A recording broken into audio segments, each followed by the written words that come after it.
ముఖ్యంగా మన ఇప్పటి వరకు తెలిసిన విషయంలో ఏముంది, ఆ టైంలో ముగ్గురు పిల్లలు ఎవరెవరు child in conflict with law ఉన్నారు. ముగ్గురు ఈ అమ్మాయికి పక్కనే తీసుకువెళ్ళి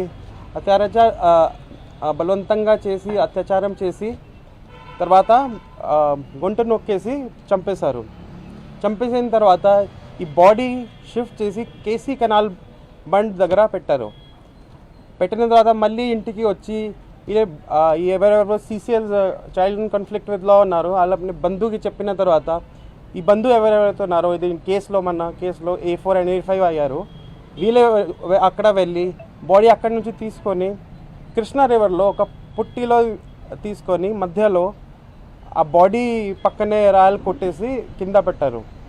సో ఇవన్నీ ఇన్వెస్టిగేషన్స్లో మన చేసిన తర్వాత నిన్న అరౌండ్ 5 o'clock ఎవరెవరైతే child in conflict with law ఉన్నారో జువెనైల్స్ ఉన్నారో వాళ్ళకి అప్రహెండ్ చేయడం జరిగింది. అండ్ A4 and A5 ఎవరెవరే బంధువు ఉన్నారో వాళ్ళకి అరెస్ట్ చేయడం జరిగింది. ఈరోజు యాజ్ పర్ ప్రొసీజర్ కోర్టులో ప్రొడ్యూస్ చేయడం జరుగుతుంది. ఆ రోజు నుంచి మన బాడీ గురించి ముందు నుంచి మన DIG సార్ DG సార్ అందరూ స్పందించి మనకి అన్ని రిసోర్సెస్ ఇచ్చారు. SDRF ఉండొచ్చు, NDRF ఉండొచ్చు, ఇంకా కొత్త డైవర్స్ కూడా ఇచ్చారు, స్కూబా డైవర్స్ కూడా ఇచ్చారు. వాళ్ళు కూడా కొత్త టెక్నాలజీస్తో drone cameras, under water scanners అన్నీ ఉపయోగం చేసి ఇప్పటి వరకు సర్చింగ్ చేస్తున్నారు. దీని కాకుండా dog squad, drone cameras, technical teams అన్ని ఎఫర్ట్స్ మన వాళ్ళు పెడుతున్నారు. ఇప్పుడు కూడా మన సర్చ్ జరుగుతూనే ఉన్నాయి and it will be continued. మన కష్టపని ఇప్పుడు వరకు చేశారు అండ్ అది కూడా కంటిన్యూ చేద్దాము up till the body is found. So దీంట్లో ముఖ్యంగా 69/24 గర్ల్ మిస్సింగ్ నుంచి case has been altered into 70 clause 70/2, 103 clause 1, 238A and 6 and 5 of POCSO act. ముఖ్యంగా దీంట్లో గ్యాంగ్ రేప్ వస్తుంది, murder and concealment of evidence and POCSO act. So ఈ case దీంట్లో మార్చేస్తాము. ఇంకా మన ఈ కేసులో DSP ఆత్మకూరు ఉన్నారు. ఏదైనా క్వశ్చన్స్ ఉంటే మీరు అడగవచ్చు. కేసీ కెనాల్ నుంచి అక్కడి నుంచి బుషెస్లో పెట్టి తర్వాత పత్తిగడ్డి వనమలాపూడు దగ్గర తీసుకువెళ్ళి అక్కడి నుంచి పుట్టిలో తీసుకొని కృష్ణా రివర్లో రాయ కట్టేసి పాడారు.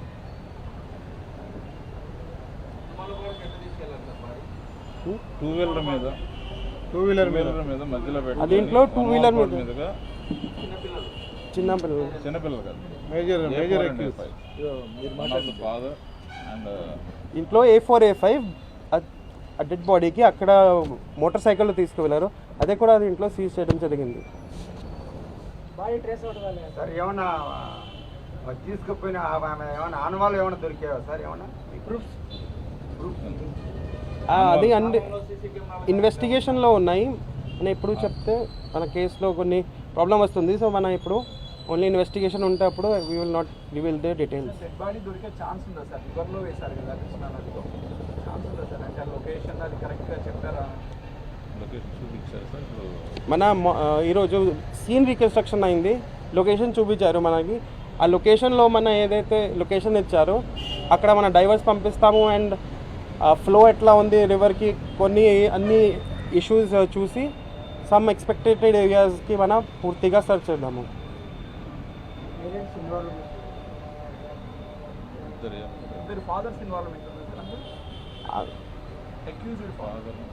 దీంట్లో details father and one is పెద్దనాన్న, ఒక ఫాదర్ ఒక పెద్దనాన్న పిల్లల మీద కేసులు ఎదుర్కొంటారనే ఉద్దేశంతో వాళ్ళు దాన్ని అక్కడ వాళ్ళకున్న పాత హిస్టరీ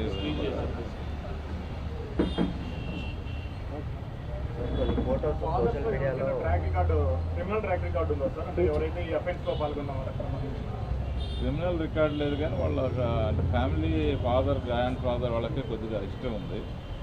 ఇది మనకు ముచ్చుమర్రి అనేది ఫ్యాక్షన్ రిడెన్ విలేజ్.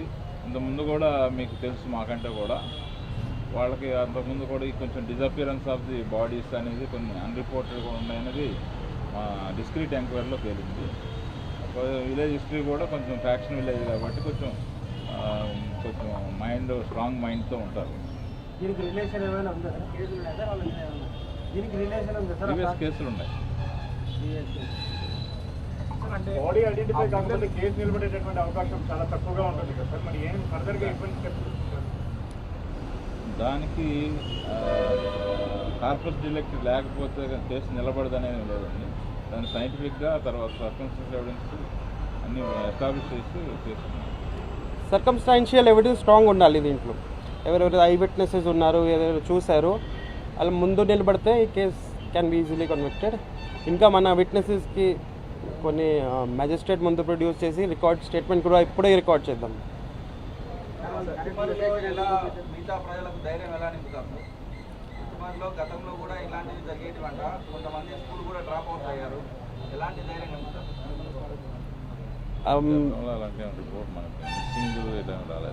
ఇది మామూలుగా జనరల్గా కూడా చెప్తే ఇలాంటి కేసులు మళ్ళీ రాకూడదు. సో దీనికి మన అవేర్నెస్ ప్రోగ్రామ్స్ బాగా చేయించాలి. దీంట్లో ముఖ్యంగా వేరియస్ డిపార్ట్మెంట్స్కి కూడా ఇన్వాల్వ్ చేయాలి. నా డిప్యూటీ సీఎం కూడా అన్నారు, ముఖ్యంగా పేరెంట్స్, టీచర్స్ ఉండొచ్చు, మన పిల్లలు ఏం చూస్తారు, ఎట్లా ఎక్కడెక్కడ తిరుగుతున్నారు, అన్ని అవేర్నెస్ క్యాంపెయిన్స్ ఉండాలి. మన జిఎంఎస్కే వాడుకోవచ్చు, మన ఎస్హెచ్ఓ, టీచర్స్, పేరెంట్స్ కౌన్సిలింగ్ ఇవన్నీ చేయించాలి. ఎవరితో తిరుగుతున్నారు, ఏం చూస్తారు, అన్నీ ఒక హోలిస్టిక్ అప్రోచ్తో చేయించాలి. It is societal issue and మొత్తం డిపార్ట్మెంట్, మొత్తం సెక్టర్స్, పెద్దవాళ్ళు ఉండొచ్చు, వాళ్ళ అన్నీ చెప్పించాలి. ఎస్పీ గారు ఉన్నారు, అప్పుడు ఎస్పీ గారు ప్రభుత్వం నుంచి కాంటాక్ట్లో ఎవరు ఉన్నారు? హుసేమ్ గారు మాట్లాడారు. కంటిన్యూగా పర్సూ చేస్తున్నారు. ఎవ్రీడే ఎట్లా ఆపరేషన్స్ ఏమేమి జరుగుతున్నాయి, ఫీడ్బ్యాక్ తీసుకోవటం, మాకు ఇన్స్ట్రక్షన్స్ ఇవ్వటం, చాలా డెప్త్గా గైడ్ చేయటం. డీజీ గారు కానీ, హెచ్ఎం గారు కానీ, సీనియర్ ఆఫీసర్స్ అంతా కూడా దీని మీద ఫోకస్ చేయడం జరిగింది. పిల్లలు నేరం చేసిన తర్వాత పెద్దలు ఎందుకు ఇన్వాల్వ్ అయ్యారు? అంటే వాళ్ళు వెళ్ళి పెద్దలు చెప్పారు, వాళ్ళు పెద్దలకు పేరెంట్స్ చెప్పడంతో ఇంకా వాళ్ళని కన్సల్ట్ చేయాలనే ఉద్దేశం, వాళ్ళని కేసులో ఇది అవ్వకుండా ప్రొటెక్ట్ చేయాలనే ఉద్దేశంతో వీళ్ళు ఎంటర్ అవ్వడం. పిల్లలు నేరానికి పాల్పడడానికి ప్రధాన కారణం ఏమైంది? దర్యాప్తులో సెల్ ఫోన్ అంటే ఒకటి సెల్ ఫోన్ చూడటం అయితే వీళ్ళకు ఉంది. ఆ రకంగా దాన్ని చూస్తూ అదే పద్ధతిలో వీళ్ళు ఆ ప్రయత్నం కూడా చేయడం జరిగింది.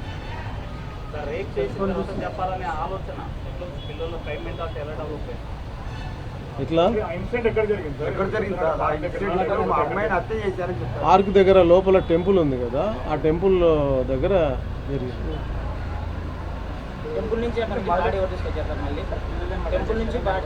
అఫెన్స్ జరిగింది టెంపుల్ దగ్గర, ఇది సెక్షువల్ అఫెన్స్ జరిగింది. అక్కడ నుంచి బయటికి వెళ్తారనమాట, చాక్లెట్ ఇచ్చేసి బయటికి తీసుకెళ్తారు. బయటికి తీసుకెళ్ళిన తర్వాత వీళ్ళకి ఆ కెనాల్ గట్టు దగ్గరికి వెళ్ళిన తర్వాత వాళ్ళ మైండ్ సెట్ మారుద్ది. అక్కడి నుంచి తీసుకెళ్ళి వాళ్ళు టోటలింగ్ చేసి చేస్తారు.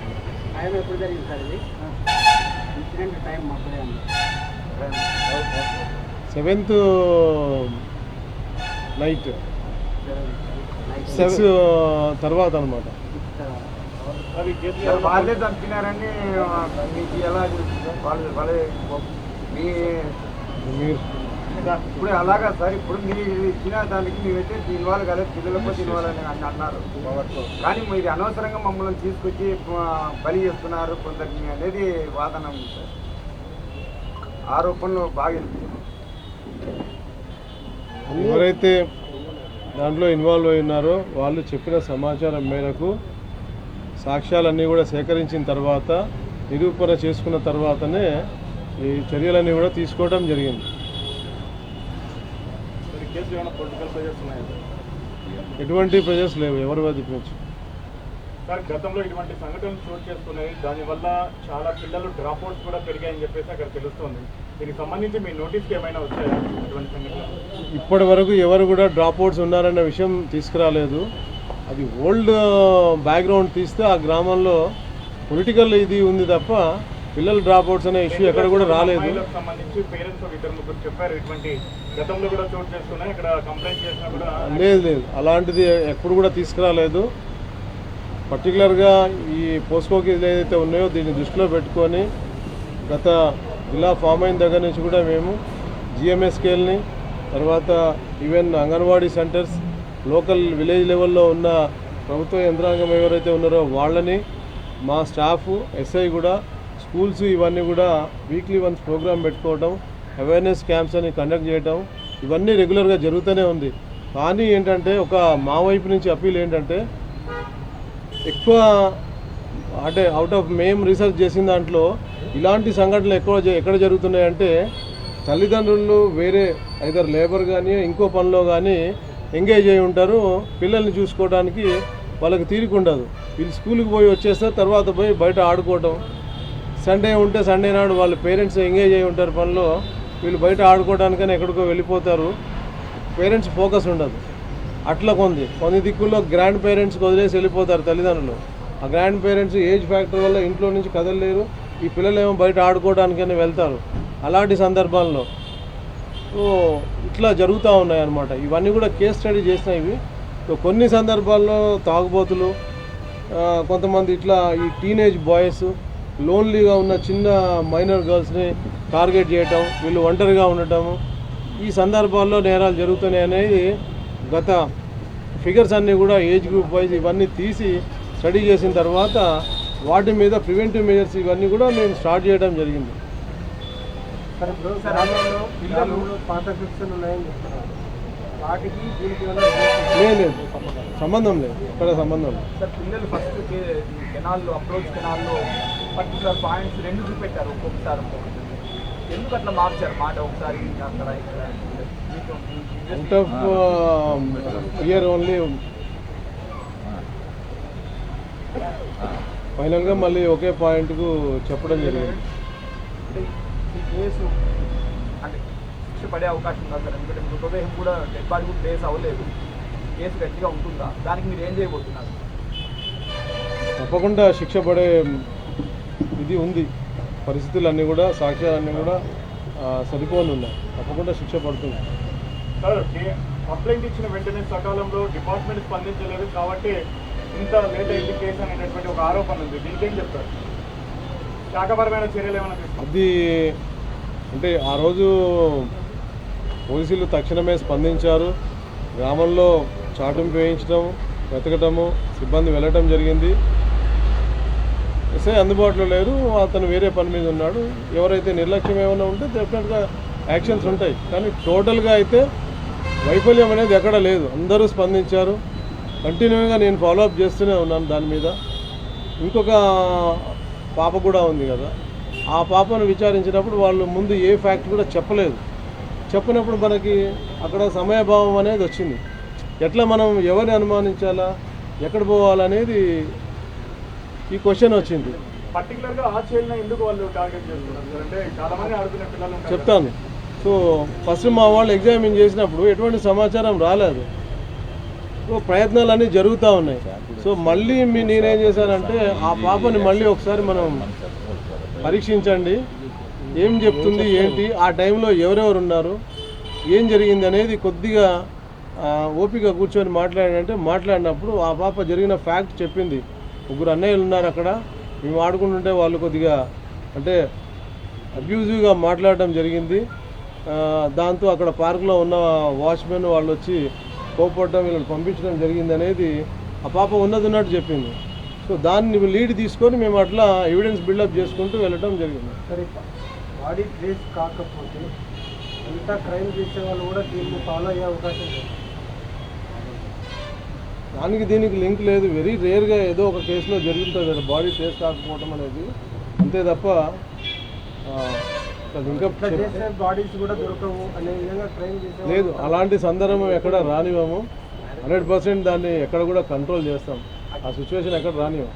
అక్యూజ్డ్ ఆ బేబీ చెప్పిన ఇన్ఫర్మేషన్తోనే ఎవరనేది బయటపడుతుంది.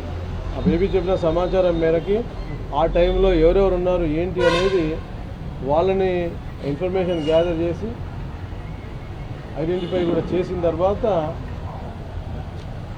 మిగతా అది కేసు ముందుకు వెళ్ళడం జరిగింది. ఏం సంబంధం లేదు. Thank you.